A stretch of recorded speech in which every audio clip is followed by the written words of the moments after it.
echo. Yeah. Thank you. Your Honor, he's on his way. Okay, do you want me, should I stay? Or- No. Okay.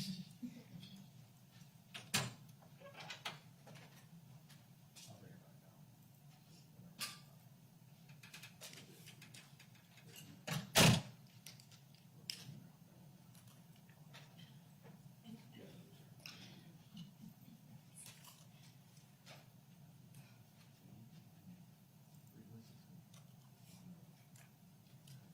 Can they still be here like 5 minutes or an hour?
Hey, Stefan.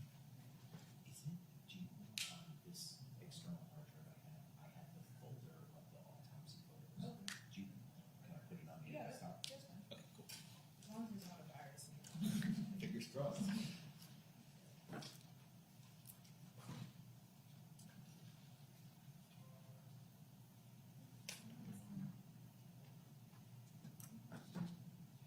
And then if you see like an R next to it, you'll see I swapped some of them just to make them more.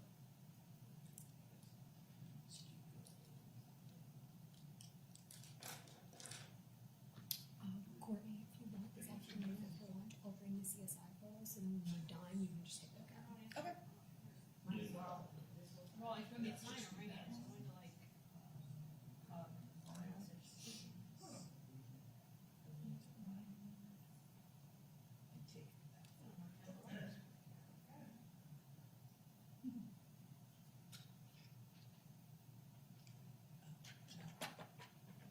The other thing with the summaries, In some files, it's like duplicated just because some of them into are all mixed together, but any you have it. officer making identifications in the videos, like that Semmie Williams. Like or, while we're watching it, you mean? or just testifying to it. Yeah, that's Yeah, what I yeah, mean. yeah, yeah, yeah. I'm not gonna ever do that. Okay, I just like, I figured. I mean, we're gonna talk about, like, is this person you were, like, you were watching, like, what were you focused on, like, in this clip, like, I was Right, but in focused on terms of this. like calling, somebody No, calling she it. won't. Yeah, okay. She won't. I didn't think so, but Yeah, I talked to her about it, so Mhm. I'll talk to her about it again. I never do that. It, to I me, know, doesn't just- help. I might have if it was an insanity, because I Mhm. feel like we all would have been maybe on the same, like, on the same page about that, but. you're calling Ryan's mom, right? As quickly as I can. Yeah.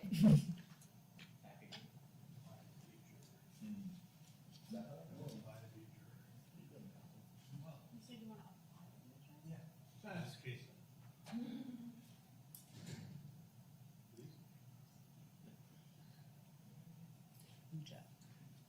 I mean, I understand why you're calling her, but we're stipulating to the ID, in terms of the decedent is Ryan. Oh, okay, I, that's not why. I know that's not why, but I'm saying you don't have to like Got it, thank you. have her, you know, Okay. show her that or anything like Yeah. that, you know. Perfect, thank you.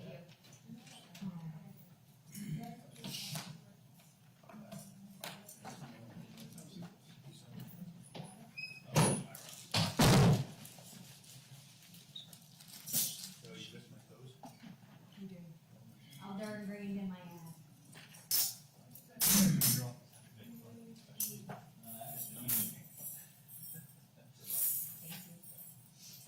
Hey, sorry, I have a question. Yeah. So which one are you? Oh, like,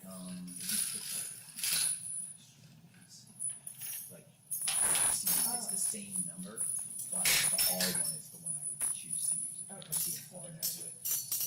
Okay, got it, But that's fine. Yeah.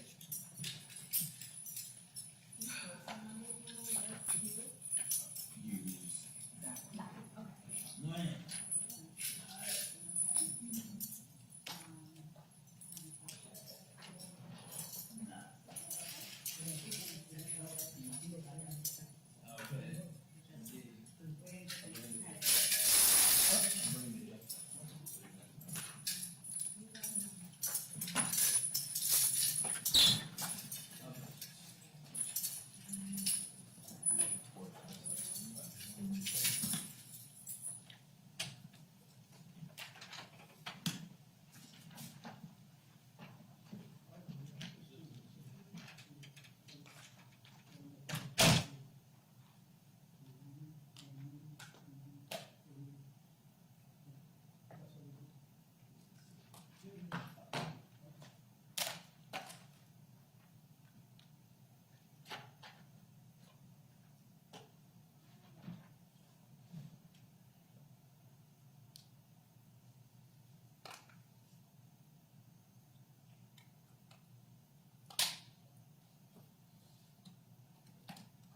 rise, court's back in session. The Honorable Semmie Rowe presiding. Good morning, everyone. Please be seated. Good morning. So there are various jurors that are still not here in light of the fact that I told them that they needed to be here at 9 and it is now 9:40. I'm of the impression that they're not coming because they haven't called. I don't yet know who they are, but I wanted to have a discussion. And good morning, Mr. Williams. Good morning. I wanted to have a discussion with you all as to what you wanted to do. I guess, from the state's perspective, I guess it depends on how many, and I guess that's the number one question, because if it's 3, that's one thing. If it's 15, I think we need to maybe see if we can call them, just because it's going to change the outlook. I understand. I believe it's less than 15. Those were fake numbers. I know there are arbitrary numbers, but I might gather. I just got an email from the jury office that there's 4 that have not checked in. I don't know if that's all of them, but they gave you 4 names that have not checked in. And that's one of the other things I needed, so could you tell me who they are? Jamelia Joseph, 1-3. James Gibbs, What number? 3-8, Carla Guerrero Vera, and 5'7", you said, Ms. Wilson? Peralta. And what's the last name? Karen Peralta. 6'7".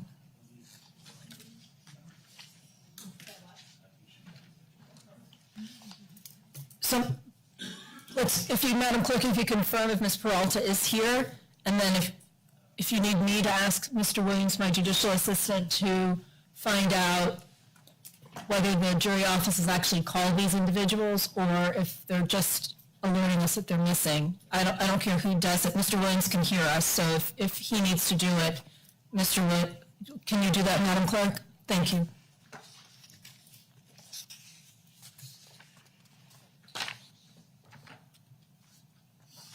Hey, Sharon, this is Bree. Judge Rowan called you to find out that have not checked in.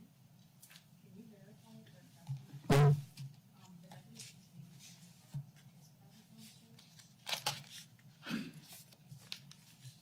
And if they're not present, or she wants to know if you guys are calling them to find out if they're present.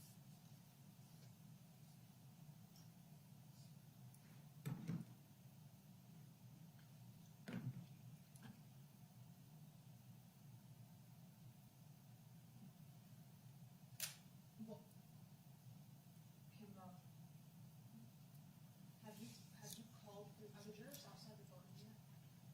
Yes. Have you called for these 4 out there yet? I haven't called them. Francis is calling right now. That's us. Hey. Hi. Judge Rowan, you verified these 4 jurors and the emails, do you know if they're here? None of them. What about Karen Peralta? I'll step out, Your Honor. Thank you, please. Thank you. Well, I think we're missing on the one that we're trying to find out. I think we're trying to find out if the judges want to call.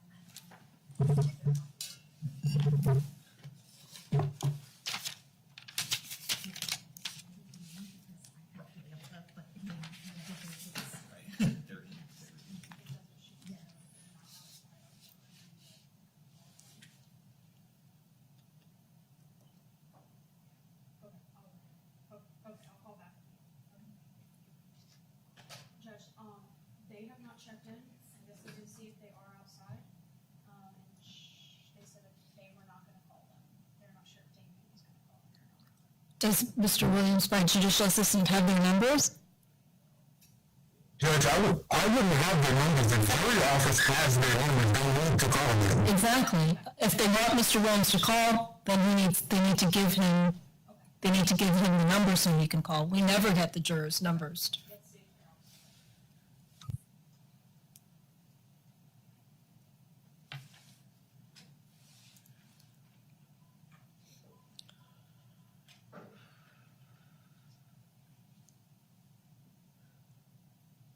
Counsel, while we wait, as it relates to your review of the questionnaires, are there any issues? No, I Okay. don't believe so. Okay. sometimes you all agree to cause us based on the questionnaires. That's, Talk, I mean, we can talk quickly. I think some of the questionnaires maybe showed that they had a lack of English comprehension. We can talk about that later. So. okay, if you all would confer with each other concerning the questionnaires and whether any additional jurors should be excluded, we're going to have it on the record, so Mr. Williams, the defendant, can also be part of the discussion, but I'd like for you all to identify any jurors that could be excluded based solely on your agreement and review of the questionnaires. Madam Clerk, is the jury office giving Mr. Williams the phone numbers? Thank you.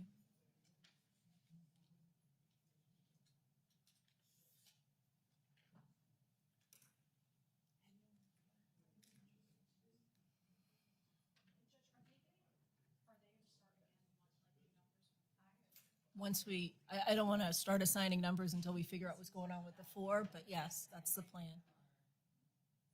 Not that many, yeah, okay. I think we're gonna wait on the language one just to see kind of what happens there, so. Okay, thank you. Maybe they're just rushing through the. Who knows?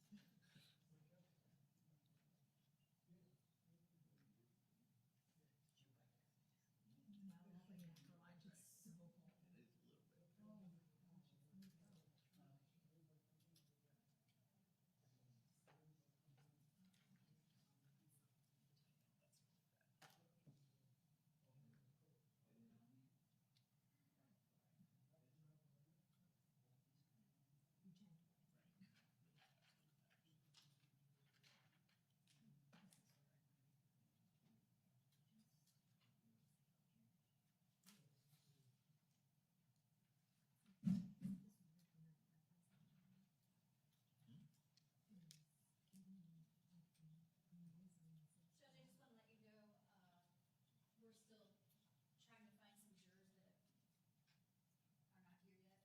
Is it still the same 4 or is it more? We're still trying to figure that out, Judge. Okay. Deputy Francis is active. Okay. Could you ask Deputy Francis to step in? Because I just want to make sure, we already have an identification of 4 jurors that are missing. I want to find out from him if there's any more or if it's the same 4. Okay, Judge, Francis just went down to the jury office, but I can ask Corporal Kimberly. Okay. Well, Corporal Kimberly was here when we had the initial discussion, so I think he and I have probably the same 4.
So, Ms. Wilson, I can hear your conversation. I don't know if you intend for me to hear your conversation. If you want to have a private conversation, please let me know, and I'll see if the deputies can move you all to 11B or to the holding cell.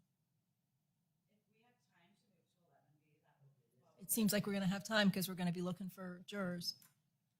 It seems like we will have time because we're looking for jurors. So if maybe one, I don't know if both of you need to go to 11B, it's just so that somebody can be here to share information if we need to get you back quickly. Do you know what I'm saying? I have their phone numbers also. I can send a quick message if you Okay. need them back, if they both want to go. However you want to do it, but I don't know if you want us all to hear your conversations.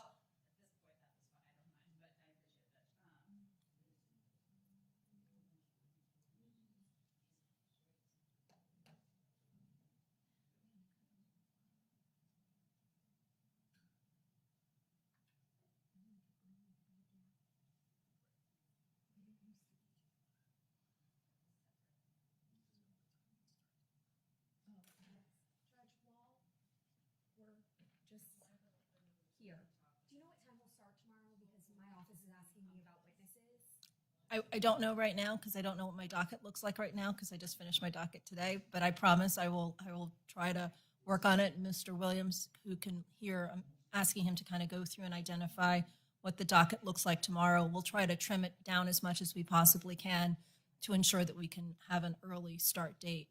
The extent that I had docket today and move things to tomorrow, I made sure we moved those events to 8 or 8:15 so as to ensure that we have an early start here, but I don't know what else is on the books. Okay.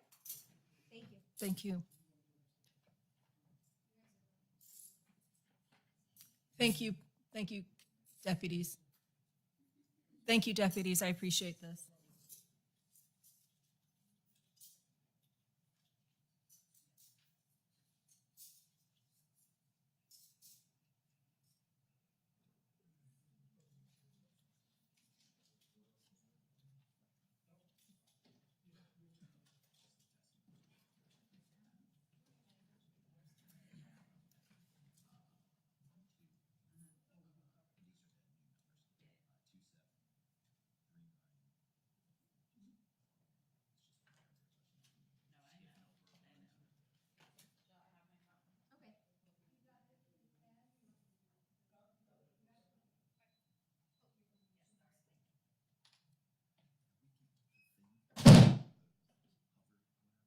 Yes, for Tuesday.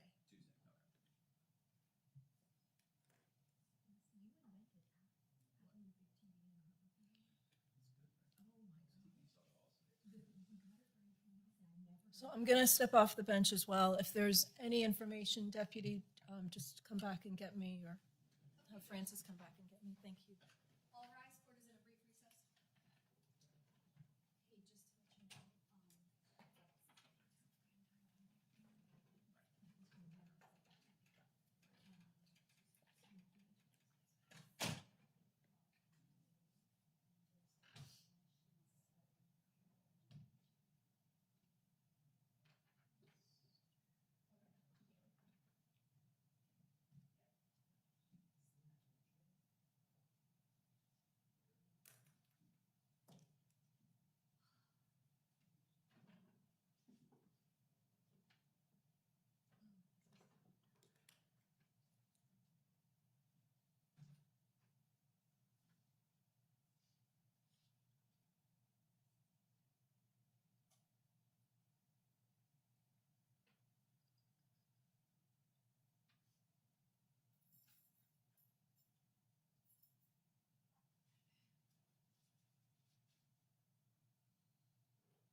I think, need to I review think it. we will be able Got to it. get rid of more that we can agree on, you just That's- need to hear it. That was at the bench, got it. Yes, so that's it. Okay. So yeah, I think it's, And then language or no? We're not doing it. Jared. Okay, that's fine. I'm also gonna ask the judge when she comes out, because I think he does need to hear everything that jurors want to approach about something, that we wait at the end, like, yeah, Okay. Do it. like we did before. Again.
missing two now. Okay.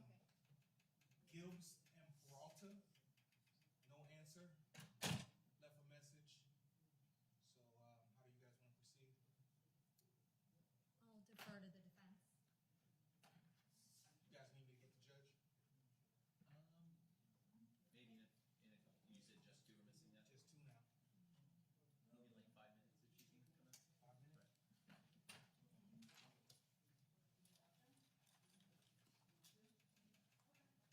Right.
All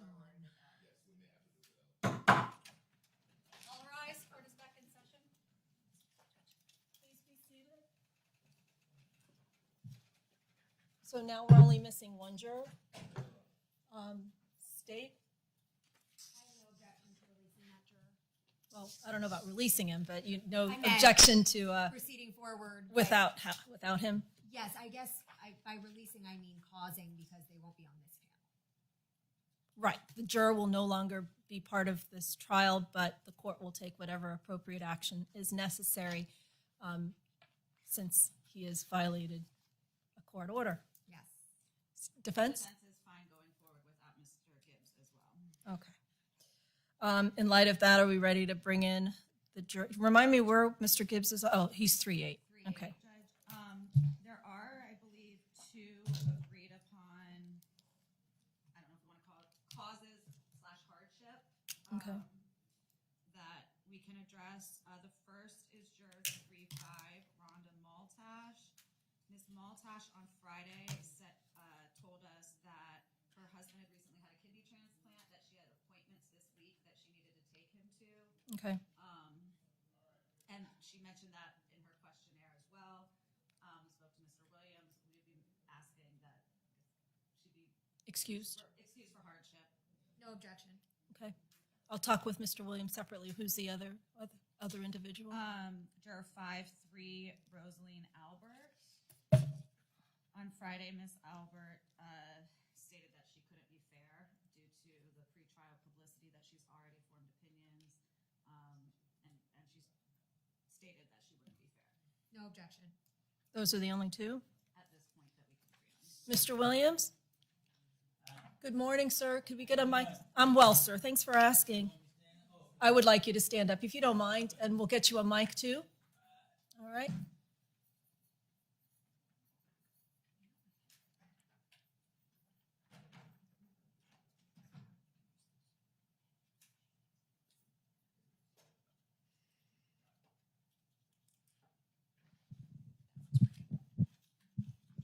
Please raise your right hand, sir. Do you solemnly swear or affirm the testimony you're about to give is the truth, whole truth, and nothing but the truth? Yes. You can put your hand down, sir. Sir, you heard the discussion with the state attorney and your attorneys concerning the two jurors? Yes. So as it relates to juror 3-5, the court is finding that she has a hardship, and the court is going to excuse her for cause, okay? Okay. And as to juror 5-3, Miss Albert, she had indicated that she couldn't be fair in this case because she already knew a lot about she believed she knew a lot about the facts of this case. So I'm going to excuse her because it doesn't seem as though she's going to be a fair and impartial jury and give you a fair trial. So I'm going to excuse her for cause, okay? Okay. Are you satisfied with your attorneys? Yeah, as far as to my knowledge, they're doing pretty good. Okay. Anything you wanted them to do that they haven't done in this case? No, I'm seeing how things going to work out. All righty, sir. You can have a seat. Okay. Deputy, can you bring in juror 3-5 and juror 5-3, please? And Judge, while those jurors are being brought in, I would ask that when we begin voir dire, if a juror does want to speak with the court at the bench or privately, that we wait and do that at the end so that Mr. Williams can hear what they That's have my to say. plan, Okay. because that kind of affects your, flow, so to speak, and it also affects your time. So I plan to do any of those private discussions, and I'll just make a note. And we will have a one-on-one discussion with them. And since I'm still blessed with the ability to have 11B and 11A, we can move the jurors in 11B while we have the open discussion in 11A, so Mr. Williams can hear. Thank you. Yes, sir.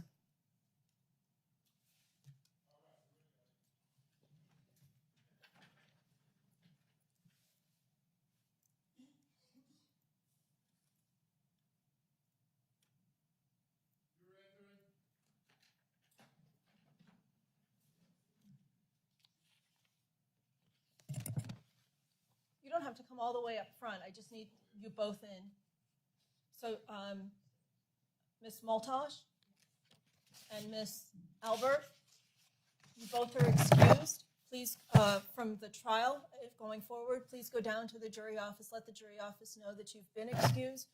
Please just go directly to the jury office. Don't have any discussions with any of the remaining venere concerning what we have now discussed. And thank you very much.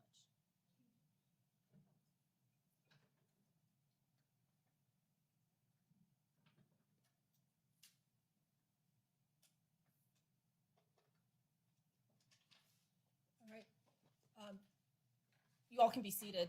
The two jurors or prospective jurors have left. We're still doing the paddles as we discussed, so we're going to renumber the paddles, renumber the jurors based on the paddles 1 through I guess it would be 70? 66, sorry. Correct? And my suggestion is for what is now the 3 no-shows, we just have an empty paddle so we don't get confused. Does that make sense? Okay. Madam Clerk, you understand? Thank you. Tell me when you all have renumbered so I can move forward. You can give them the paddles, Deputy. So, we've just excused 3 jurors. Well, one of them is not excused, but there's 3 jurors that are missing. Just take those 3 paddles out. You want me to tell you what number they are? Or you give me 1 second. I have to count them.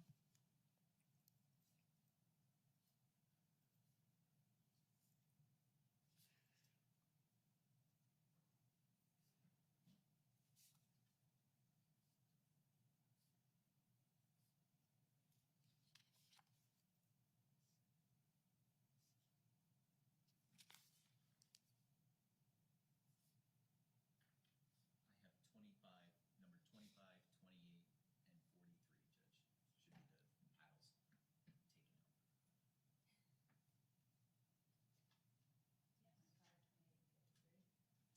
Should be the paddles taken out. I'm sorry, what was the number? 25, Uh-huh. 28, Mm-hmm. and 43. Deputy, do you have that? Take out those paddles. 43. Thank you, Deputy. 25, 28, and 43, right? Yeah.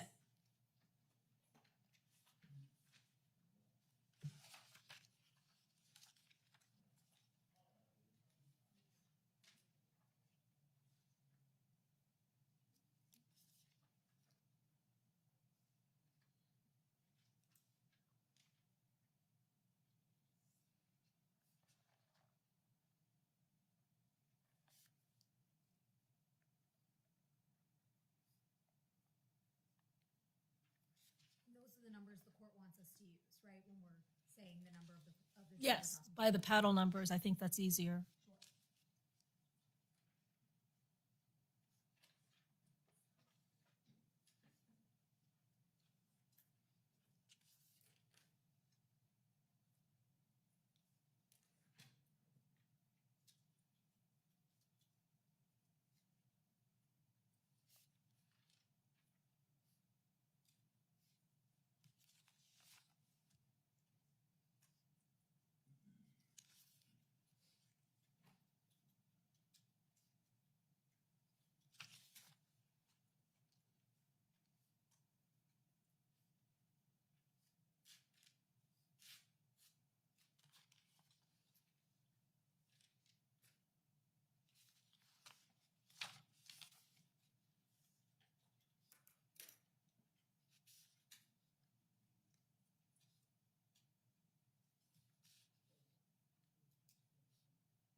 Are you ready, Ms. Walensky, to identify the principal witnesses today? Yes.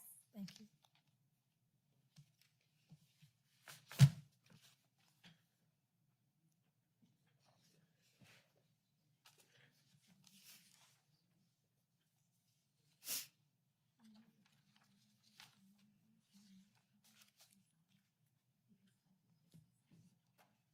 Is the court intending to do like the regular courts voir dire just minus the questionnaire? Is that Yes, the plan? Okay. the normal discussion that I have with the jurors, with the constitutional concepts and things like that.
I'll be right back. All rise, court is in a brief recess.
Order. Please be seated. Are we ready to bring in the veneering? State's ready. Mr. Williams, are you ready for us to bring in the jury panel? Yeah, thank you very much. Thank you, sir. Let's bring in the jury panel.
Please be seated. Good morning, everyone. Very enthusiastic on a Monday morning. I appreciate that. So I just want to make sure that the maps that we have match with where you all are. So I'm just going to randomly call some folks and make sure that my seating chart is where you actually are seated. Mr. Poole, are you paddle 1? Miss Williams, are you paddle 10? Miss Son, are you paddle 11? Miss Walker, are you 20? Gonna mix it up a little bit. Miss Chin Sang, are you 26? Perfect. Miss Hatim, are you 37? Mr. Nemetz, are you 41? Miss Guerrero, are you 47? Miss Velasquez, are you 56? Perfect. Mr. Baroto, are you 64? Miss Hassan, are you 61? Miss Coleman, are you 66? Miss Needle, are you 53? All right, I think everybody is where they should be, because now the attorneys are going to have an opportunity in a little bit to ask you some questions, and they'll be using the paddle numbers. We all want to make sure that we have the right numbers when we call you out. So I'm going to have Ms. Walensky identify the principal witnesses to test. First, let me tell you, Mr. Williams is being charged with first-degree murder with a weapon. And I'll explain to you what that means later. Ms. Walensky, would you please identify the witnesses the state intends to call? Yes. Good morning. So witnesses that you will either hear from or about in this case are as follows: Cynthia Rogers, Officer Dean Morea, Matthew Lindahl, Ryan Rogers, Todd Blair, Brian Rogers, crime scene investigator Paige Cohen, Justin Rogers, Seth Kaufman, Stephen McClintock, Detective David Denmark, Detective Jonathan Grossman, Cynthia Woodrum, Detective Joel Tavio, Detective Paul Indovina, CSI Kelsey Olsowski, Kelly Banky, Dr. Heidi Reinhard, Detective Jennifer Brashear, crime analyst Colleen Machado, Deputy Michael McCabe, and investigator Julio Linguasco. Thank you.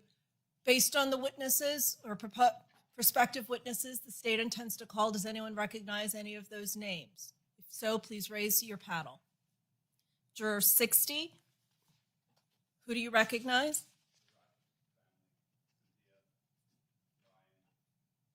Let's get a mic to you, if you would. Let's just pause that, and then I'm going to ask you to repeat it so we can make sure we capture you on the record. The Rogers family: Cynthia, Ryan, Justin. Okay.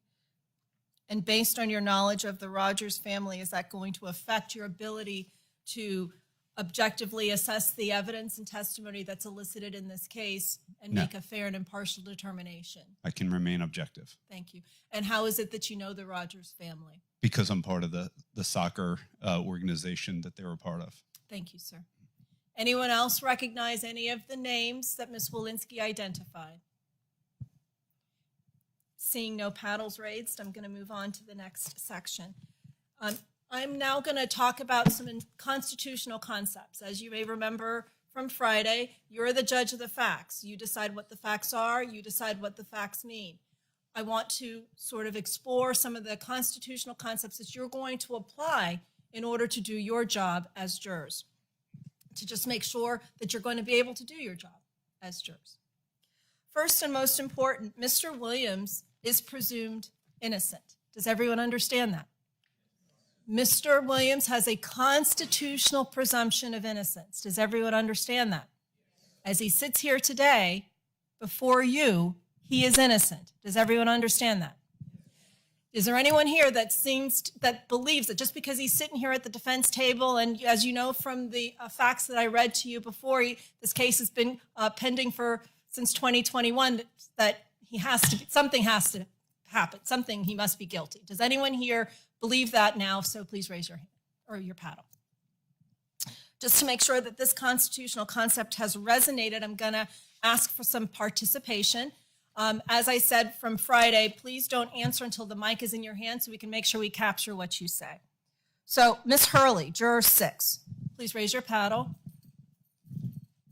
We're going to get a mic to you. Good morning. Good morning. If I were to give you a verdict form right now, Ms. Hurley, and the options were Mr. Williams is guilty or not guilty, what would your verdict be right now? I don't think I could answer either one. I can't say that he's guilty because we don't know all the facts. So if I were to give you a verdict form right now, what would be your verdict? All right, I'm going to ask for a phone a friend. Is there anyone? No. Juror 57. Let's get a mic to you. Guilty. Not guilty. And that's because? He's presumed innocent until proven guilty. Do you understand that, Ms. Hurley? Yes, I do. As we sit here right now, if I were to give you a verdict form, if I were to give 66 of you verdict forms, your verdict must be not guilty because the state has not proven anything, and Mr. Williams is presumed innocent. Does everyone understand that? Yes. Is anyone going to fill that verdict form out now and put guilty? Please raise your paddle. We need to know. This is complete honesty here, okay? All right, seeing no hands raised, I'm going to move on.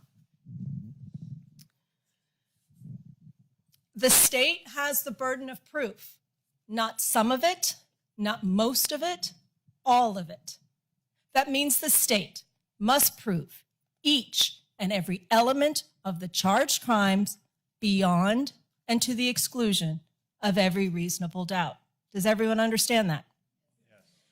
Miss Wilson, Miss Gasgery, and Mr. Williams can turn around and play Candy Crush for the duration of the trial, and you cannot hold it against them because they have no burden to do anything.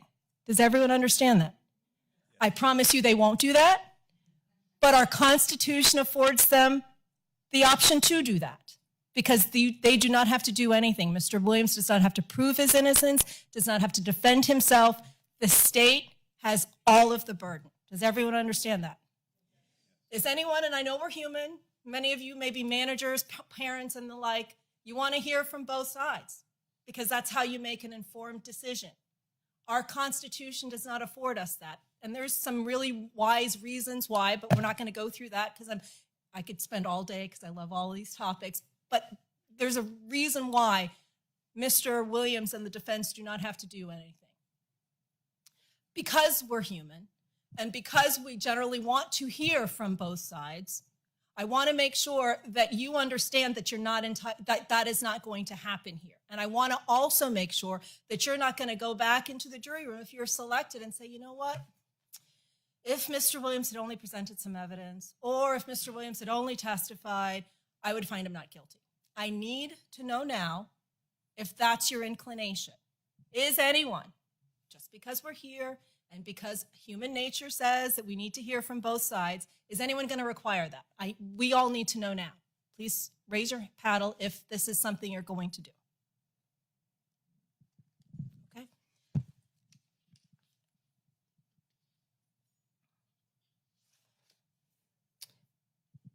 Mr. Williams has a constitutional right to remain silent. That's his Fifth Amendment constitutional right. He does not have to take the stand. He does not have to testify. He does not have to say a word. And you cannot hold it against him. Does everyone understand that? Is there anyone here that doesn't understand that? Is anyone, again, going to go back into the jury room after you've heard all of the evidence and said, you know, if I had only heard from Mr. Williams, perhaps I would find him not guilty. Is anyone going to do that? Please let us know now. All right, just to make sure, I jokingly call it a food coma because I have this discussion with the jurors in the morning when we break for lunch and the attorneys come back and ask their questions. Invariably, someone will say, I want to hear from both sides. We've had this discussion now, and I want to make sure that there's no one here now that feels that way. If you change your mind, that's fine. And I'll be happy. I'll be glad if you tell me you changed your mind. But I don't want you to now feel as though you want to hear from both sides. And then at lunchtime, after promising me that you're not required to hear from both sides, you're going to change your mind. Is anyone here going to change their minds or feel as though you're going to have to hear from Mr. Williams or some evidence from the defense? Please let me know now. So if you hear me say food coma after lunch, that's the reason why, okay?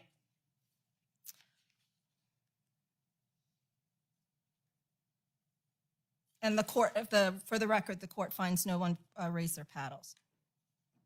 As I said also, you are the judge of the facts. So you're going to have to decide who you believe, what you believe, how much of what you believe. So I want to take this time now to explore what it is that you would be looking for when determining the believability, credibility, or reliability of any evidence that is given to you for consideration. This, again, involves participation, so you can volunteer, or I can pick on someone. So if someone would want to raise their hand to tell me what you would be looking for when determining the believability, credibility, or reliability of any evidence in this case, please raise your paddle. Juror 38. Thank you, sir. Let's get a mic to you. Sorry, on Friday you indicated there was DNA evidence. I don't recall that I said that in the facts. On Friday you did. Okay. You actually said the exact sentence was DNA evidence. Yes, I did say that. Yeah. Sorry, it's been a long weekend. That's okay. Okay. So I'm a pharmacist, by the way, okay? for me, there is a strong evidence here to suggest that something happened, or I mean, I don't know, understand the circumstance of how Mr. William and the deceased, I guess, got together, but there is DNA evidence. It makes it hard not to believe there is a link. So based on the fact that there is DNA evidence and you not knowing what that DNA evidence is or how it relates to this case, are you telling me, Juror 38, that you have already predisposed yourself to a decision? I'm just saying, just the way my mind works, because of DNA evidence, the defendant has to show that. How did it get there? Okay. So you're requiring the defense to kind of explain the DNA evidence? Just based on the statement that was made on Friday, I would say yes to that. Thank you, sir. I appreciate your candor. Does anyone else agree with Juror 38 that you are going to require the defense to explain any evidence that the state puts forth in this case? That would be Juror 31.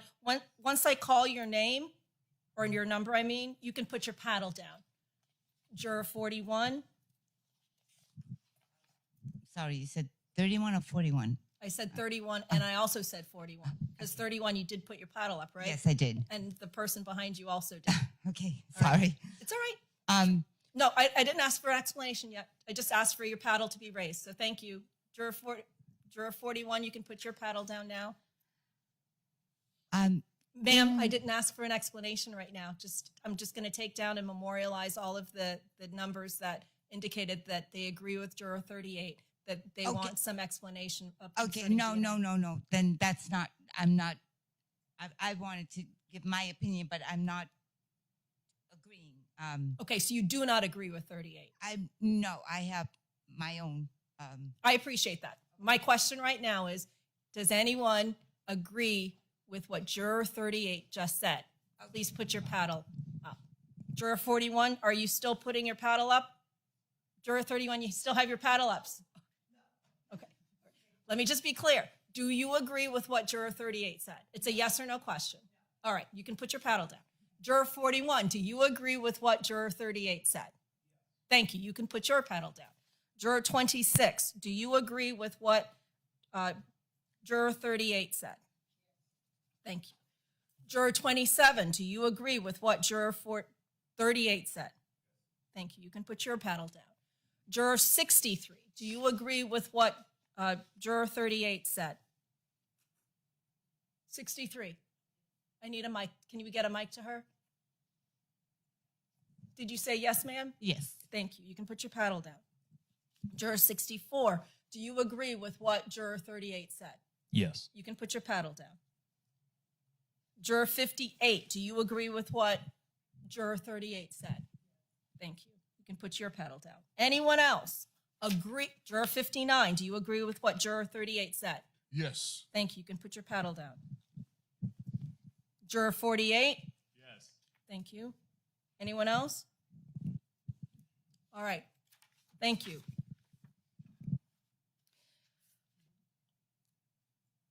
Juror 38 talked about what he would be looking for when determining the believability, credibility, or reliability of any evidence. I want to now open it up to other individuals in this panel concerning what you would be looking for when determining the believability, credibility, or reliability of any evidence.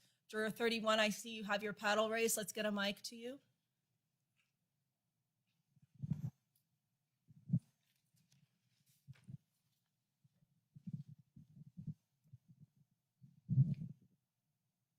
In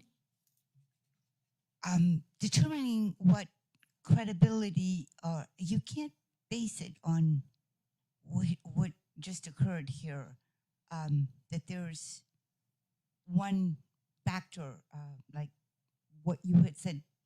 Yeah, I heard that Friday also, that there was DNA evidence, but I have no fact of where it came from, how it came about, or So I don't think it's proper to already pre-make some sort of assumption of anything. So I don't understand, making, the trial hasn't begun. Nothing has been said or done. There's a list of forensics, police, witnesses, and so on. So I'm sure that this DNA comes into play in some sort, but to already establish where, how, what, that is not something that should be brought into say right now. We have no fact, nothing. So it's not feasible to say it's going to determine anything or make an opinion of anything. It's not fair one way or the other. I'm not saying that it's not, but I'm not saying that it is. So that's not how you go and judge something. First, let me see everything, and then I can tell you where it's going. Thank you, ma'am. I appreciate that. Anyone agree with Juror 31 and what she said? Juror 24. Let's take it slow. So keep your paddle up. You've said it, but keep your paddle up. And when I say your number, then you can put your paddle down. Juror 24, you can put your paddle down. Juror 30, you agree with what Juror 31 said? Thank you.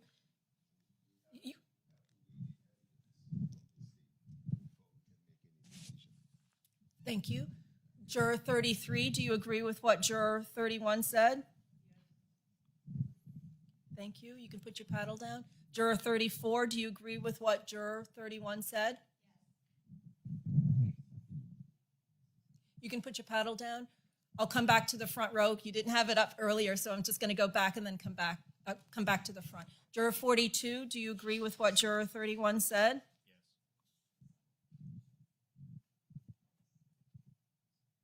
Juror 55, do you agree with what Juror 31 said? Yes, Your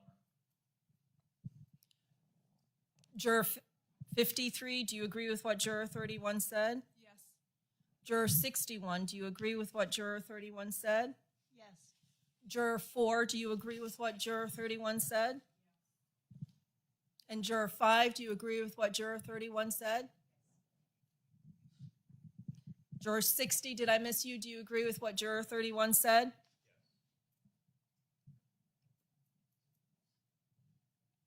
Anyone that I'm, Juror 6, do you agree with what Juror 31 said? And it looks, is Juror 16 raising his, Juror 16, do you agree with what Juror 31 said? Juror 54, do you agree with what Juror 31 said?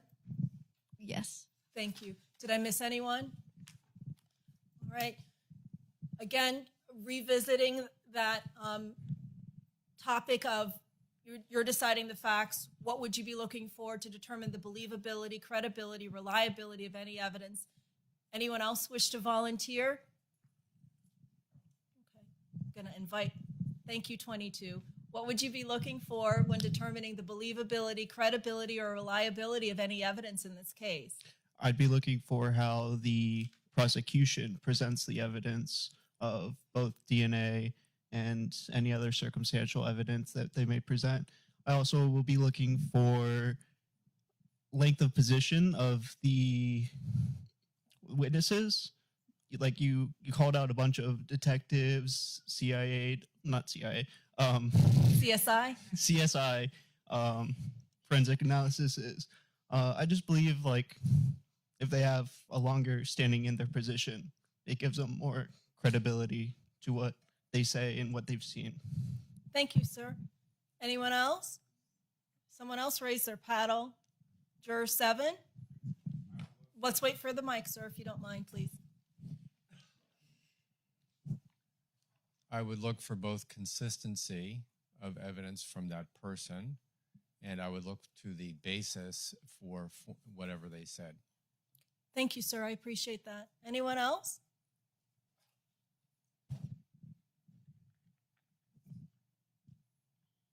let's go to juror 37. If we could get a paddle to her.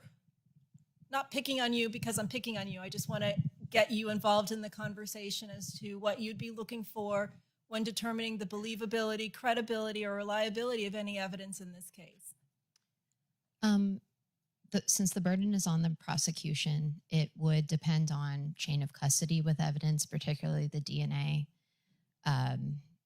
people's expertise that were called as witnesses,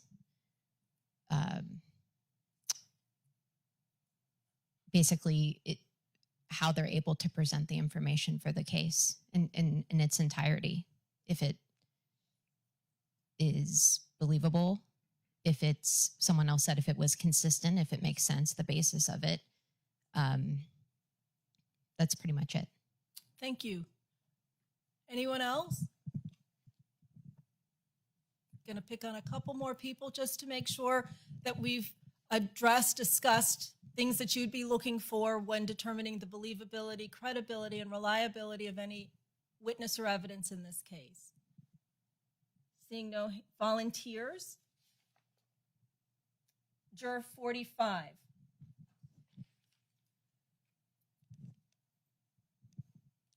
I actually have no idea. I don't even feel qualified to make a decision like that to affect somebody's life. Not gonna lie. Well, you know, I understand that you all have a very solemn responsibility, but our framers 250 years ago, when I believe I said on Friday that you mentioned jurors 4 times, they were really wise when they decided that they wanted a jury of a defendant's peers deciding the case as opposed to experts. And I'll give you an example. I'm on the board of my high school, and we're at a dinner, and one of the parents of the students was a lawyer from Sweden. And she was criticizing our judicial system and how our jury trial system was working. And when I explained to her why it is that we have a jury of our peers, because we don't want people to have a particular type of expertise, because now they're bringing in their own biases when they're deciding the case. When you don't know anything, you're an open book. You're like an empty vessel. You're a sponge absorbing information. And as my grandmother would say, picking sense from nonsense and deciding what the facts are and what the facts mean. So while I know that you feel unqualified, you are the most qualified because you are that blank book. You are that empty sponge. You are going to be the person that's not going to have any type of biases. So does that reassure you when I'm going to now ask you what you'd be looking for when determining the believability, credibility, Not at or all. like? Okay. I'm probably the most judgmental person I know. Okay. So when you say that, are you saying that as we sit here now, you've already come to a conclusion with regard to this case? Not quite yet. Okay. Halfway there. When you say halfway there, what do you mean by that? Just time and place. I don't know. DNA evidence, all of those things. I don't know. And you're saying things, but the court reporter and I still can't hear you, and I want you to kind of delve into that. So repeat what you said, please. Repeat what you said, please. Trying to figure out how to word it. Okay. I'm sorry. I wasn't sure if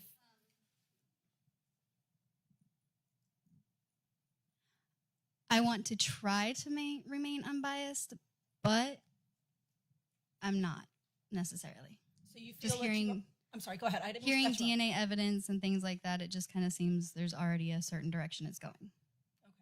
And you are on the path in that direction, having heard nothing in this case. Am I understanding you correctly? Yes, which is also why I feel like I'm not the best. I don't want to hold somebody's life in my hands like that. And I just want to also, you've said it twice now, I want to make sure you all understand. You are deciding what the facts are, what the facts mean. You are not determining any sentence. That would be the court's responsibility after you have made the determination as to whether or not the state has met its burden. Does everyone understand that? So, a lot of people have concerns about judging. You're really not judging a person. You're determining what the facts are and whether or not the state has met its burden. Does everyone understand that? Does anyone not understand that? Okay, thanks. Thank you. Did we complete this little area of discussion, or did you want to tell me anything more? I'm okay. All right, thank you. Anyone else before I have you volunteer by calling you out? when determining, how would you go about determining the believability, credibility, or reliability of any evidence in this case? Juror 1, let's get a mic to you. Your Honor, it's evidence beyond a reasonable doubt. And what does, help me unpack that. Well, if the evidence is leading towards a conclusion that that's where the case is headed based on what the law determines. Thank you, sir. I also want to underscore that you as jurors can decide to believe all of what a person says, none of what a person says, or portion of what a person says. Does everyone understand? That is your role as jurors in this case. And as to the evidence as well, whatever evidence that comes before you, you can believe some, all, or none of it. Does everyone understand that? Does anyone not understand that? With that added layer of facts, I want to again just reiterate and visit what you all would be looking for when determining the believability, credibility, or reliability of any evidence in this case. Let me ask Juror 49. Would you raise your paddle? We're going to get a mic to you. What would you be looking for when determining the believability, credibility, or reliability of any evidence in this case?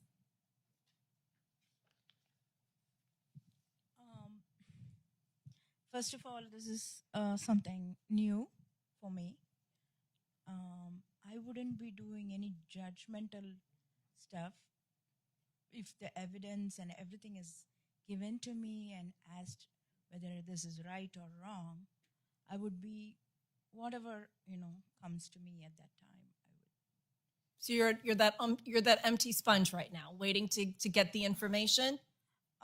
I am an empty sponge, yes. Okay. Totally. I mean, I don't even know. I've never done this before. Never in my life. All right. I appreciate that, ma'am. Let's pass the mic behind you to Juror 59. Good morning. Good morning. What would you be looking for when determining the believability, credibility, or reliability of any evidence in this case?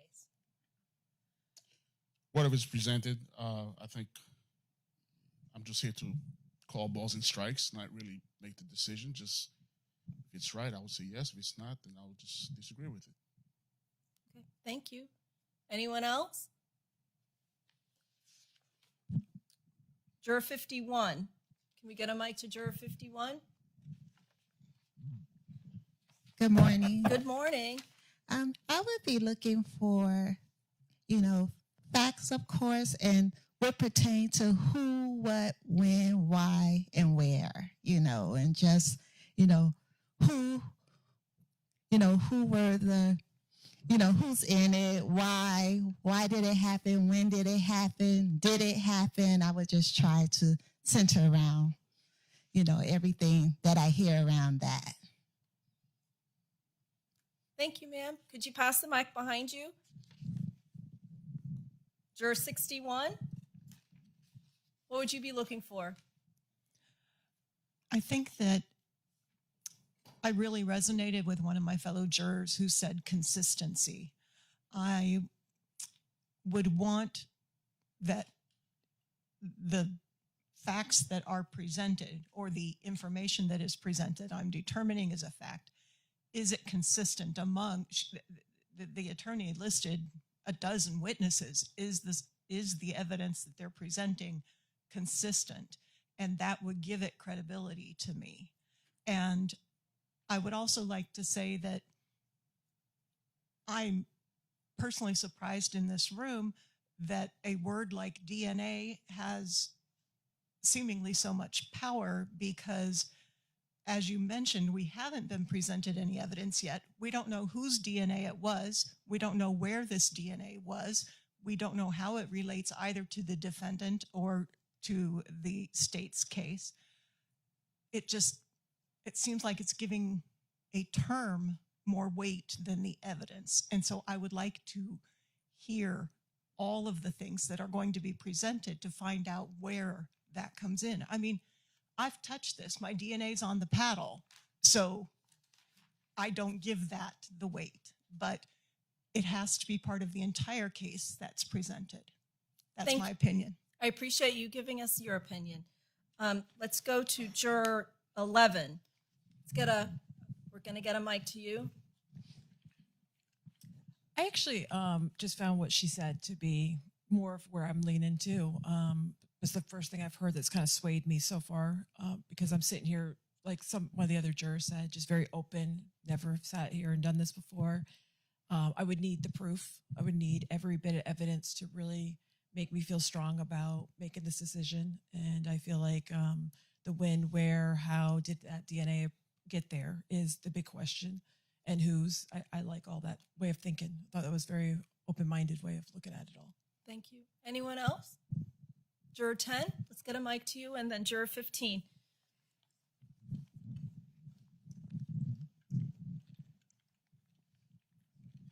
Hello. Hello.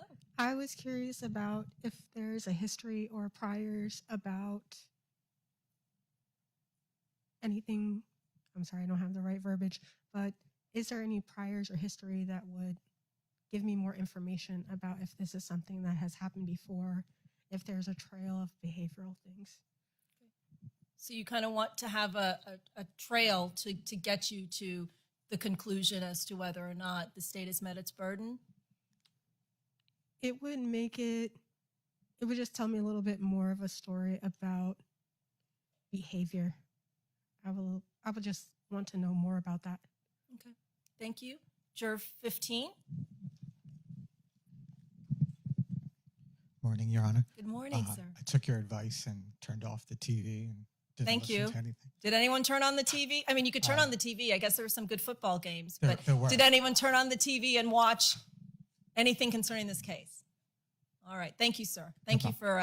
The reason why I brought that up is I believe that it's important to have the actual facts presented, not the opinion or narrative. So although I appreciate all my other fellow jurors, I'm sorry, if you could just speak up just a little bit. yeah, although I appreciate all my other jurors, I don't side with their opinions or narratives. I'm waiting to hear the case presented and the facts to make my own decision. Thank you, sir. I appreciate that. I think it's juror 55. Raise your paddle. That's who it is. Can you get a mic to juror 55? I want to hear what juror 55 has to say. Good morning, Your Honor. Morning, sir. I'm an open sponge. I mean, I want to hear the evidence. I want to start at the beginning and end at the end, and make no predetermination on facts, on people, on experts. I want to hear it and allow it to play out itself. And you're holding the state to its burden as opposed to seeking anything from the defense. That's correct. Thank you. Anyone else? Juror 48. Hello. Yeah, I didn't watch TV, but I mentioned to my mom I was on jury duty, and she proceeded to tell me some stuff about this case. Okay, we're going to have a talk. Yeah. All right. Thank you for letting me know. Anyone else? Did anyone else have any family members tell you about this case? Juror 14? All right, we're going to have a talk too. Anyone else? Juror 56? Anyone else? Juror 47? Anyone else? All right, I'm going to go through my what I call colloquy about the constitutional concepts, and just to make sure, and then we'll take a break. Let everyone except the folks that just told me that they had discussions concerning this trial, and we'll have a private discussion with you all, okay? I'm almost done. So Ms. Walensky identified members of law enforcement. I want to explore types of witnesses that will be testifying, likely be testifying in this case. There are experts, and there are what are called lay witnesses, right? Experts are witnesses that have a particular expertise in a topic. So, for example, I used to do, when I was a trial lawyer, I did civil litigation. If you have an accident case, car accident case, an auto mechanic is likely an expert because an auto mechanic is going to tell you what's wrong with the car, how they're going to fix the car, and what happened to the car. Does everyone understand that? That would be an expert. A lay witness is just that, a lay witness. They have no particular expertise in the subject matter they're testifying to. Law enforcement are lay witnesses. Does everyone understand that? Does anyone not understand that? Raise your paddle. Law enforcement is not entitled to any more credibility because they wear a badge and a uniform, and they're equally not entitled to any less credibility because they wear a badge and a uniform. Does everyone understand that? Does anyone not understand that? Because everyone may have personal experiences with law enforcement, I want to delve into that topic. Some individuals, because of their experience, will believe what law enforcement says just because they're members of law enforcement. And some folks, based on their experience, will not believe anything law enforcement says just because they're a member of law enforcement. So this is a very important topic. I'm going to go row by row and ask you a series of questions. 1, does anyone have strong feelings about law enforcement? When I say that, what I mean is you already have an opinion about the credibility of the law enforcement officer just because they're members of law enforcement, meaning you're going to believe them just because they're wearing the badge, or you're not going to believe them just because they're wearing the badge. That's how I define strong feelings. Does everyone understand that? Then the next question I'll ask you is it strong feelings for law enforcement or strong feelings against law enforcement? Does everyone understand that? And when I say that, I mean strong feelings for law enforcement is because they came into court and they told you they're in law enforcement, you believe in everything they say. That's strong feelings for. The next category is strong feelings against. Because they're members of law enforcement, I'm not believing a word they say. Does everyone understand? All right, we're going to go. Does anyone not understand? Raise your paddle. We're going to go row by row, and I want you to answer those series of questions. Row 1. Does anyone in row 1 have strong feelings concerning law enforcement? Please raise your paddle. Seeing no hand. Juror 3. Is it strong? Thank you. Anyone else in row 1? Row 2. Strong feelings concerning law enforcement. Please raise your paddle. Seeing no paddles raised. Row 3. Anyone in row 3 have strong feelings concerning law enforcement? Please raise your paddle. Juror 26. Is it strong feelings for or against? Thank you. Anyone else in row 3? Strong feelings concerning law enforcement. Row 4. Anyone in row 4 have strong feelings concerning law enforcement? Juror 48, you're not row 4. No. Just because it says 40, I know it's kind of counterintuitive, right? But no, you're not row 4. It's the paddles with 30 and up to 40. Anyone in row 4, strong feelings concerning law enforcement? Seeing no hands raised, I'll go to row 5. Row 5, anyone in row 5 have strong feelings concerning law enforcement? Juror 47 raised their paddle. Is it for or against? Thank you. Juror 48, is it for or against? Thank you. Anyone else in row 5, strong feelings concerning law enforcement? Row 6, anyone in row 6, strong feelings concerning law enforcement? Please raise your paddle. Seeing no hands raised. Row 7, anyone in row 7, strong feelings concerning law enforcement? Juror 64, strong feelings for or against? Thank you. Anyone else in row 7, strong feelings concerning law enforcement? Anyone that has now thought about the question and now want to raise their hand concerning strong feelings concerning law enforcement? It's very important. Juror 4, strong feelings for or against? Thank you. Anyone else in row?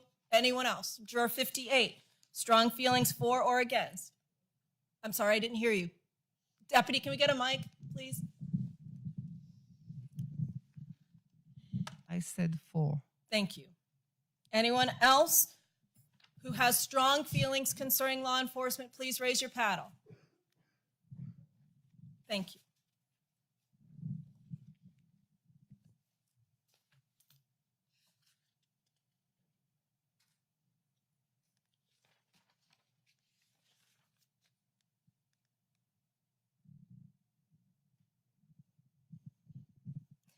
The next topic that I want to talk about is your ability to follow the law. Throughout the case, as I started, and it'll get more technical as we go through the case, I'm going to explain the law that you are to follow as jurors. I want to make sure that everyone is going to be able to follow the instructions that I give you. And I say that because sometimes people may not agree with the law. Agreeing with the law is not your role here as jurors. That's the legislative role. If you don't like the law, you can vote the person out. You can change the law that way. Here, we follow the law. I want to make sure that everyone here is going to follow the instructions that I give you, even if you don't agree with it. Is anyone here not going to follow the instructions that I give you in this case? Please raise your paddle. So sometimes people will ask, well, what do you think about this law? In this context, in this room, it's not what you think about the law. It's whether you're going to follow it. Does everyone understand that?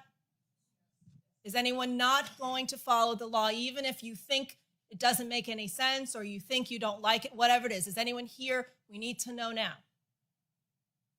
Seeing no paddles raised, I'll move forward. The last thing I want to do before we begin to select the jury is to explain to you how this next part of the process works.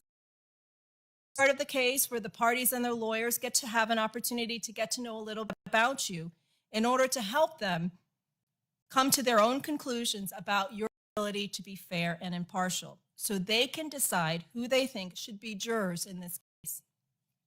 How we go about it is as follows. First, as I've done, I've asked you some general questions. Now the lawyers will ask you some specific questions. After the attorneys have asked all the questions, I will meet with the attorneys and Mr. Williams so that they can tell me their choices for jurors. Each side can ask that I exclude a person from serving on the jury if they can give me a reason to believe that that juror might be unable to be fair or impartial. That is what's called a challenge for cause. The lawyers have a certain number of what are called peremptory challenges by which they can exclude a person from serving on the jury. By this process of elimination, the remaining persons are selected as the jury. It may take more than one conference with the parties, the attorneys, and me before the final selections are made. The questions that will be asked of you during this process are not intended to embarrass you or unnecessarily pry into your personal affairs, but it is important that the attorneys and Mr. Williams know enough about you to make this very important decision. If a question is asked of you that you would prefer not to answer in front of the whole courtroom, please just let me know and you can come up to the bench. The rest of you will hear what you have heard on Friday. There are microphones here, so the court reporter and court recording can still capture what is said. It's as private a conversation as we can have in a trial, but at least the rest of you will not hear what is being discussed. If you have a question of either the attorneys or me, please do not hesitate to ask. There are no right or wrong answers to the questions that will be asked of you. The only thing I ask is that you answer the questions as frankly, as honestly, and as completely as you possibly can. You have taken oaths to answer all questions truthfully and completely, and you must do so.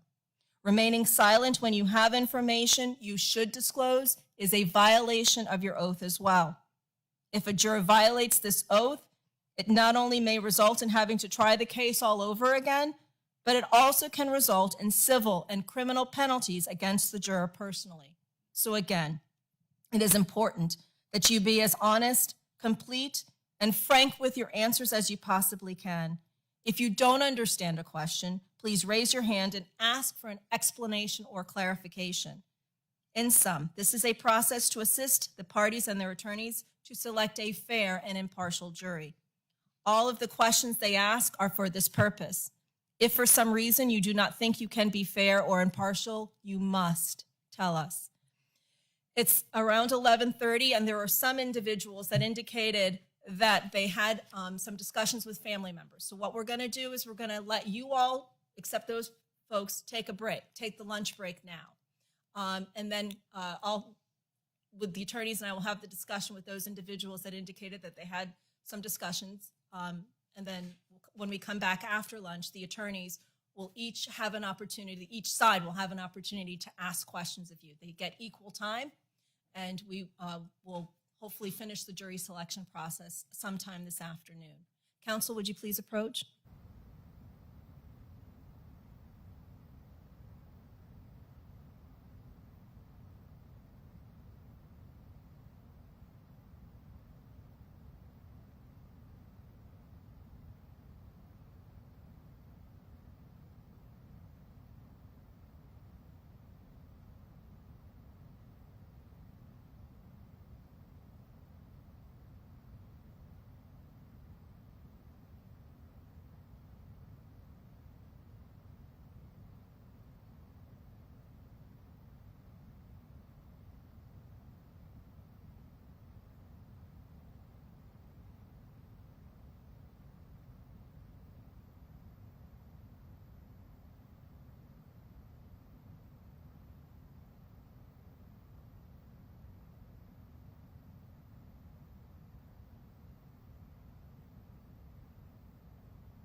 So based on what transpired earlier, there are a few individuals that we need to have a discussion with. So I'm going to ask Juror 14,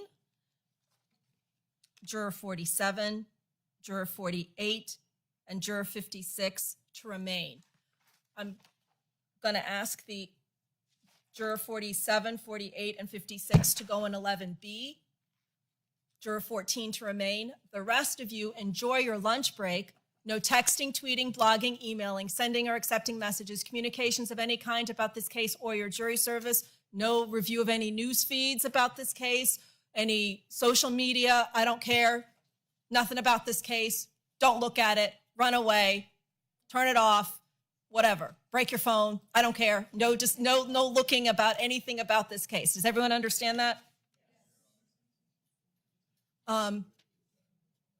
Please remember where you're seated. Please look to your left, to your right, because that'll help Deputy Francis to make sure that we efficiently and timely start the next phase. If any one of you is missing, as you may have noticed from this morning, we can't start. So please be as timely as you possibly can. Enjoy your lunch break. Oh, I didn't tell you that, did I? I told them that. 1:15. Please be back by 1:15.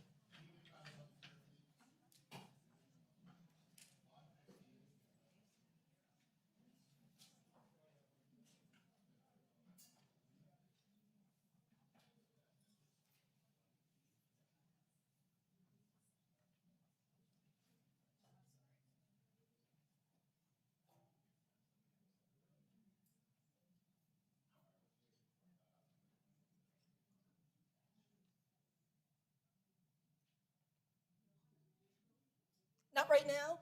Just go into the other room, and we're going to have the discussion, and then anyone that wants to have a discussion with the court, they can. So anyone other than 14 that wants to talk to the court, please go in 11B, and we'll have that discussion after I've spoken to those individuals I've already identified.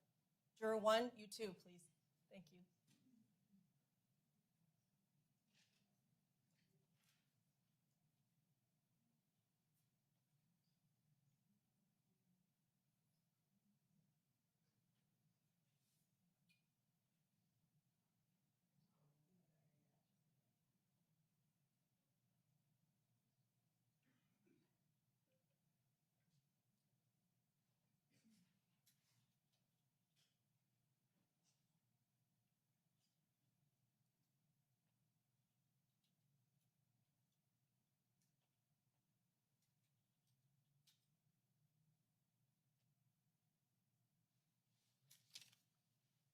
Deputy, did Veneeri leave? Okay.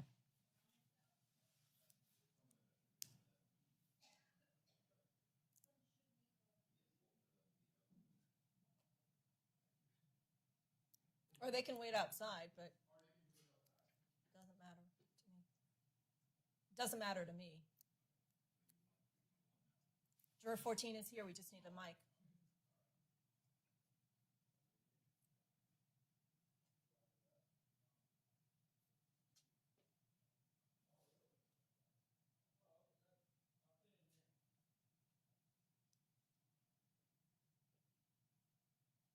Corporal, can I ask a favor if we could get a mic to Juror 14 so we can have a discussion with her, please? Thank you.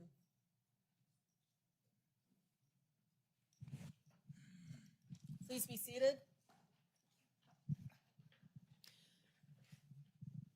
Juror 14, you indicated that you had some family members discuss this case in your presence. Yes. All right, tell me what was that discussion? I'm going back to school, so we were throwing a party, so it was a family sort of event.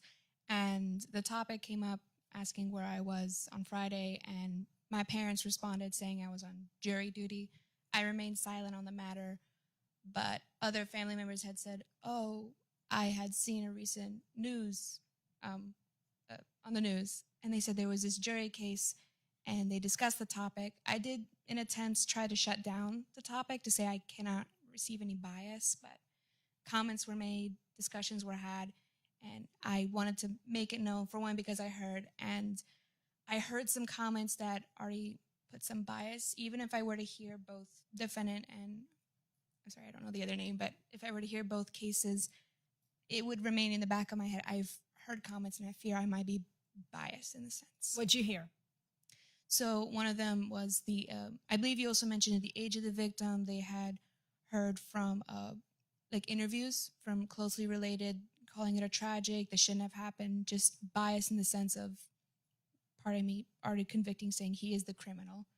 So I've heard those comments. And then just one of my aunts, she enjoys researching.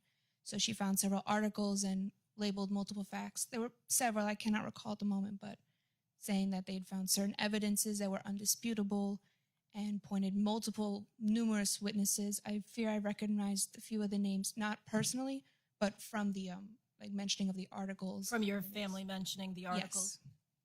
Okay. Thank you.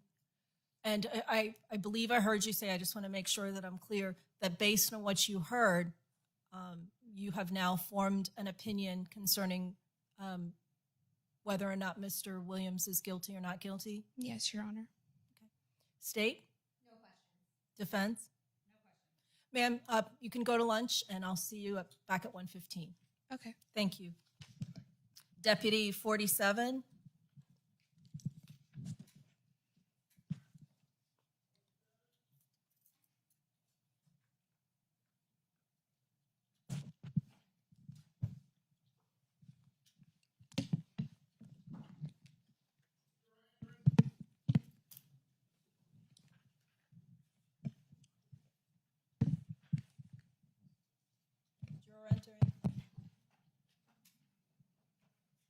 Ma'am, you can sit anywhere. We're going to get a mic to you, and then we'll talk. Okay. Anywhere? Anywhere you want. Okay. Have a seat. Council parties, you may be seated. You indicated that you, over the weekend, heard some information about the case. Yes. What did you hear? Well, because I was here all day Friday, my husband, at dinner time, we started talking and I didn't say anything about the case, but it happened that back then he used to work in that area. He was working and making an installation when it happened. So I said, I have to go back Monday. The judge ordered me to come back Monday. And I explained to the judge I couldn't go back. And he said, well, what we're gonna do? So we're talking about, making plans for today morning to come back as you order. And he is like, wait, why you have to come back? So this case is important. And he's like, don't tell me it is the case back then in Jupiter, because I heard in the news, I was watching the news, and they mentioned something about it. And I'm like, yeah. So after that, we talk more. When you say you talk more, tell me what that means. Yeah, I say, yes, it's our case. Okay. So he started talking, about the case when it happened, because he did, again, he spent days during that time there. So he heard a lot going on, of what's going on. So what did he tell you and what did you tell him? That's what I'm trying to understand. Well, he said what he remember about the case. What did He told say? me. What did he say? Yes. It was a boy, Palm Beach Gardens. He was missing, and then they found him by Penny, the street, Penny something in Jupiter, and then because he was making that installation, the days after he was eating in the near restaurants, and it was on the news. So about who were the suspects, and then he said, well, I heard that the trial was starting this Friday. Were you there? Is that the case you are on? I said, yes, it is. So what did you tell him? Because you No, had nothing. I Okay. didn't say nothing to him. I said, I cannot talk about it. And, yeah, it's happening. Thank you. Yes. State? No questions. Defense? Speak into the mic. Yes. Did anything that your husband told you when you spoke about this cause you to form any opinions about the case? No, not really. I didn't ask him more questions, neither. I mean, he just told me what he back then what he back then thought, about the case and how unfortunate it was. And we have back then I remember talking about, we have a 3-year-old. So we were talking about how unsafe it is to say now your kids, about what school choice we doing with her, all those things. Mm-hmm. But that's it. Based on your conversation with your husband or any outside information you might have heard from this case outside of this courtroom, has that caused you to have any opinion as to Mr. Williams' innocence in this case or guilt? Well, obviously, in the conversation there were some topics about mental health. I work in mental health, as I told Judge Friday. I work as a private case manager, so I'm in charge of 5 clients with diagnosis, mental health diagnosis, specifically schizophrenia. So I know, I that's where I am all the time. So obviously, I have some thoughts about the case. And what are those thoughts? I mean, you will present evidence, and obviously, I will. My evidence, it will also be a diagnosis, previous records of criminal records, everything. I will have to look at everything to make a decision. But obviously, with the fact that I know how a person, mental illness, that person is living, I could probably be more, I will take that on base to make a decision. Your personal background knowledge of that, is that what you're saying? You would use that in making a Yeah. decision?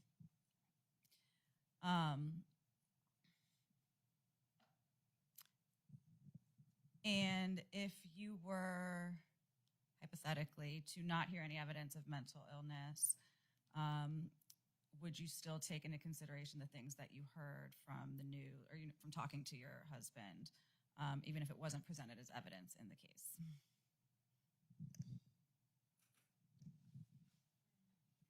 I just want to be honest, and I will say yes. Thank you. Nothing further. Thank you. Enjoy lunch. I'll see you at 1:15.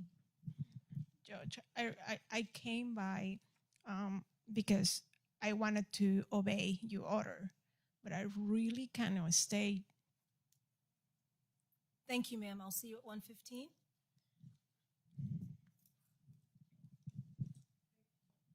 Deputy Juror 48.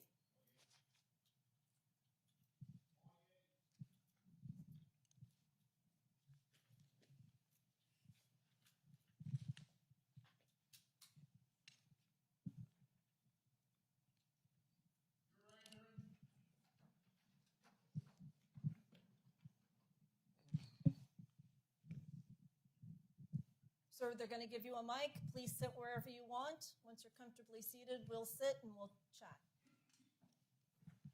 Please be seated. Sir, you indicated that there was some discussion over the weekend concerning this case. Yes, correct. Please elaborate. Yeah, so I was with my mom Saturday morning, and I just kind of mentioned that I was on jury duty on Friday, and she started to go on about this case that was being selected for jury on Friday for this case, and she proceeded to start talking about the defense and the possible defense strategy. What did she say to you about the possible defense strategy? She said that they're going to go for like a plea of insanity or something along the lines of that. Yeah. Any other discussion with your mom? No, I tried to interrupt her and kind of do the can't hear you, but yeah, that's I heard, and that was kind of the end of the discussion. Based on what your mom said, are you already formulating an opinion concerning this case? Yeah, kind of. I mean, I guess it's hard not to, but after hearing that. Thank you. Any questions from the state? Good morning. Good morning. Good morning. So, hypothetically, if you didn't hear anything about that, if your mom's wrong, do you still have opinions, or will you still be thinking about what your mom said? Or is it just, if you hear what your mom said?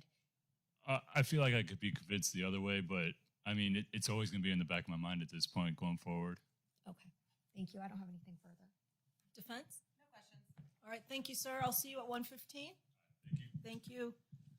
Deputy Juror 53. I'm sorry, not 53, 56.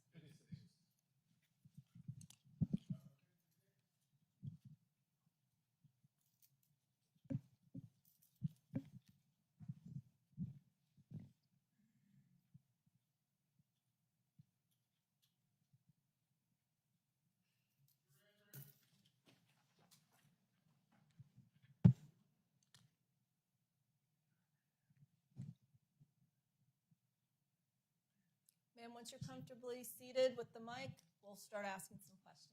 All right. You indicated that you had some discussions over the weekend concerning this case. Yes. And if you tell me what just elaborate on that, please.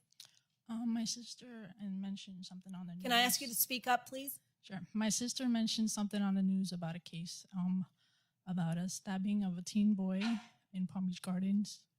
And that also made me remember hearing about it when it did happen off of 95 MPGA.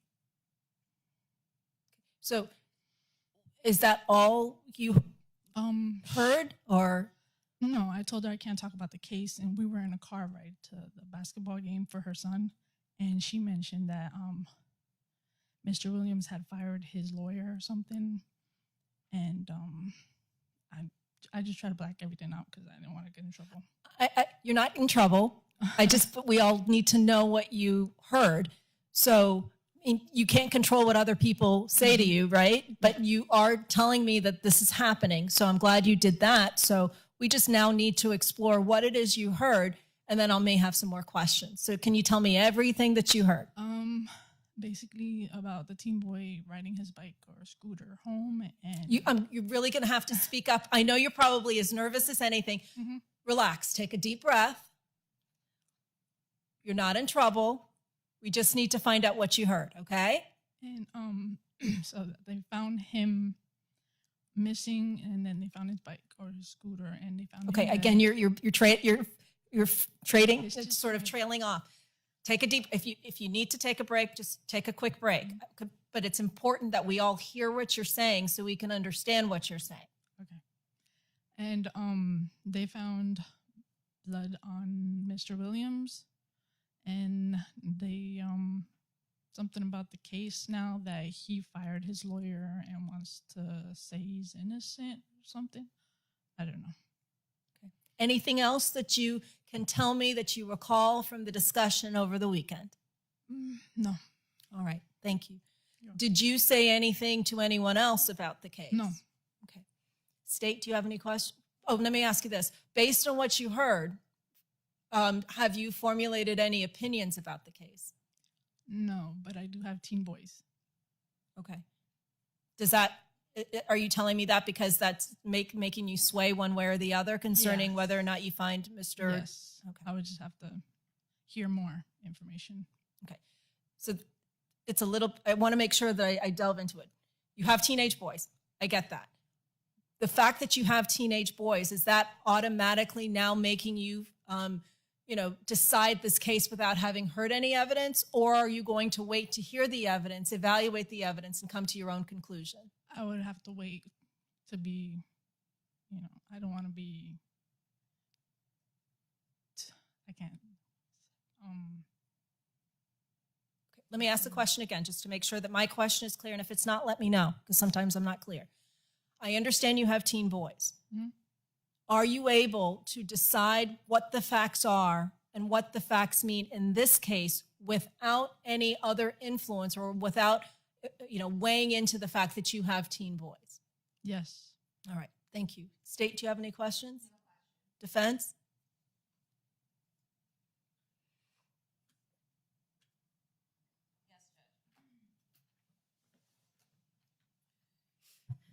So Ms. Vasquez, you mentioned that you, from your family members, your sister, I think, was telling you some things that you didn't know from inside this courtroom, right? Yes. And so do you think you would be thinking about those things, or those things would be in your mind if you were a juror on this case? I'm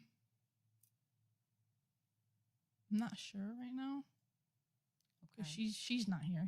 I can't go off what she said, and I'm not reading the news or nothing. Uh-huh.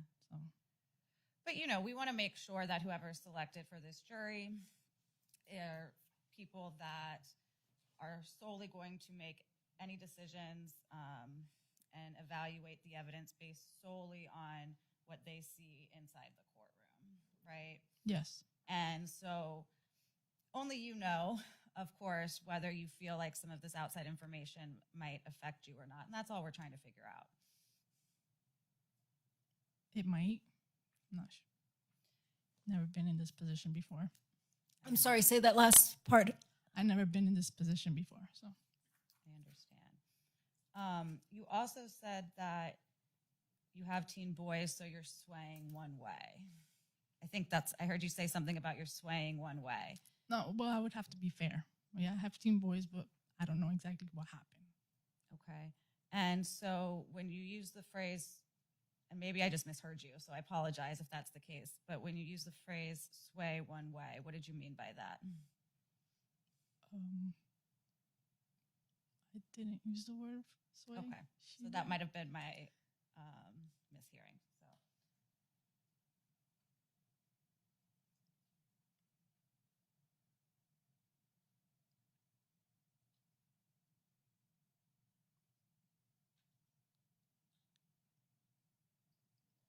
I have nothing further. Thank you. Ma'am, enjoy lunch. I'll see you at 1:15. Thank you. Thank you. Deputy, is there anyone else? Okay. Just pick one and have them come in, but we need to know what paddle number they are.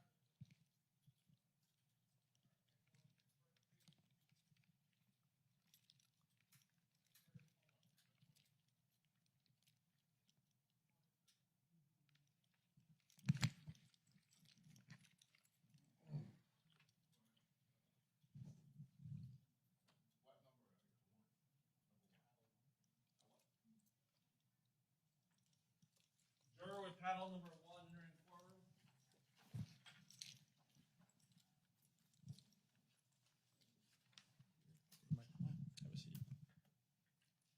Juror 1 is here. Please be seated.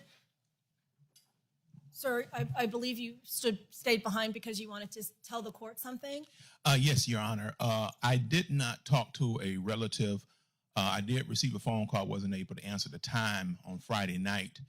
And I did receive a follow-up text, and that person was asking me if I was okay. Apparently they saw my position as a commissioner on a website, and that I was a juror considered for this particular case. So I just want to make the court aware of that. I'm sorry. Break that down for me.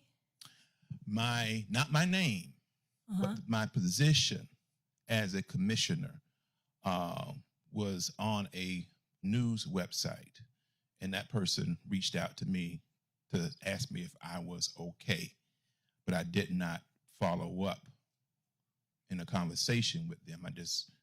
It just was there. The position that I was a potential juror for this particular case, and I was a little bit alarmed. And what was the last part? I was just alarmed. Alarmed. Was there, in that communication, either by phone or text, did you receive any information concerning this case, other than the fact that you? No, I do not recall any additional information. It's really important. So I understand that you don't recall, but we need to know if there was any information provided